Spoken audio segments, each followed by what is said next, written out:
Hi, I'm J.A. Carlton. I'm a cranky Gen Xer that several of you youngers poked out of hibernation. I've been writing for over 40 years, and there's a few things I'm going to share. You ever been checking out your YouTube feed and the majority of the vids tell you you're doing something wrong, whether it's using a hammer, a screwdriver, duct tape, cooking an omelet, or pouring a soda? Everyone's in such a friggin' hurry to tell you how wrong you are. And the same goes with writing. Various headlines, the top 250 mistakes new writers make, according to the top 15 writing advisors in my feed. And guess what? The first 249 are all the same. Shocker. Don't make these mistakes in your fantasy book.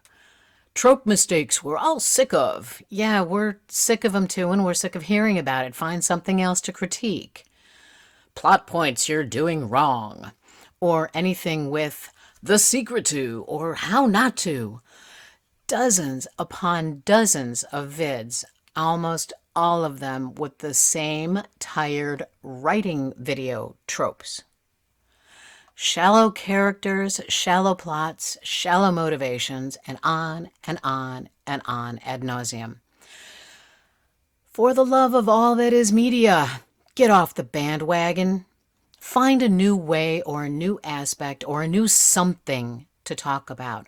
Because if you're a writer and you're following the trends in making your videos, I'm going to venture to bet you're doing the same thing with your writing.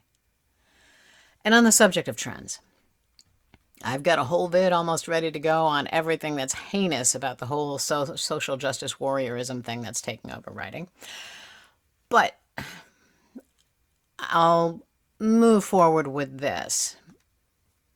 Unless you are lily white and live in a lily white world, or your characters come from that kind of background where you've never run into a person of color or another culture, if you haven't already included folks from other cultures in your backgrounds, in your books, if you haven't already included folks from other cultures or backgrounds in your books, then you might want to rethink a few things about your writings and possibly your life. Just saying. The problem, and oh yeah, I'm going there, is when the industry has those demographic boxes that they need to check before they'll really consider your work. It's one thing to ask a writer if they can change the color, orientation, sex, or gender of a character or two, or add some into the cast. But it's a whole different thing when they want you to rewrite your entire story to center around one of those factors when it's not even part of the plot. So, I'll give you an idea. Let's take a look at the original Nightmare on Elm Street. All the primary characters were white or passing for white. And in passing, I'm talking about the guy who played Rod Lane, Tina's boyfriend. He definitely has some ethnicity in his genealogy somewhere. So, I'm thinking potentially Greek or Italian. I could be wrong. I've got a lifetime of experience in it. But at least in Nightmare on Elm Street 2, the writing expanded. It grew organically. There was a homo bromance that was dabbled with. There was the main character who was the white boy and his maybe passing for white guy, frenemy. But the guy who played Grady, Robert Russler, got the look. He's got the look of someone who also could have some cultural diversity in his background. It never was a thing. It never was brought up. It was just there. It was existent. It was part of the neighborhood, part of the school experience for the primary character. In all fairness, the best thing about the entire movie Nightmare on Elm Street 2 was honestly the gay bar scene and maybe the pantsing on the field when I think they were playing softball or baseball or something like that. I'm not sure, but there was a naked butt. So, And I think the gym teacher got pantsed in the shower too, right before Freddie got him. I might have to go check on that. I don't know if I still have the vid or not. I don't think I ever recorded that one onto DVD. Nightmare on Elm Street 3, however, we had the introduction of a core black character and so on. All the way through to Nightmare on Elm Street 6, Freddy's dead. None of these were lauded with fanfare. God knows, Freddy certainly didn't care who his victim was going to be. Jason didn't. Pinhead didn't. None of them cared about their victims, their cultural background, their race, their religion, their orientation, their gender, their anything.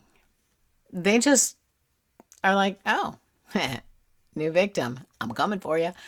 And they did. But the way that the movies were made, the casts grew in their diversity organically. And if your characters in your books and your screenplays don't necessarily start out in a diverse culture, then eventually, as the characters grow, as the situations change, as your sequels and subsequent books and sequels in screenwriting grow, you're kind of really going to need to start working with diversity. The problem is the fact that the industry is asking you to make it something worthy of fanfare because they have boxes to check. And look at Lord of the Rings. Gandalf didn't care. He recruited dwarves, elves, hobbits, and humans because they were all part of the culture of Middle Earth. They all had a stake in the game against Sauron. So the problem is that they're asking people, writers, creatives, to break a pre-existing universe to make it something that it's not or wasn't written to be. Now, in all fairness, if you want to ship Aragorn and Legolas, do it in your fanfic. Hey, whatever floats your boat. But have respect for the characters as they were created. If you want your characters to experience gay love between humans and elves, or humans and dwarves, or elves and dwarves, or orcs and urukai, create your own world where it's normal, or at least not unheard of. That is another difference between a writer and an author. If someone's asking you to change your entire direction, plot, setup, or of your story just so they can check a few boxes on their must-have sheet, just write a new story. Keep your original one to polish and develop for a later submission, because trust me, its time will come. Look at the garbage that's ripping off classic works and trying to alter an entire universe in them just so they can profit off of name recognition. Don't be part of that problem. Just build a new universe.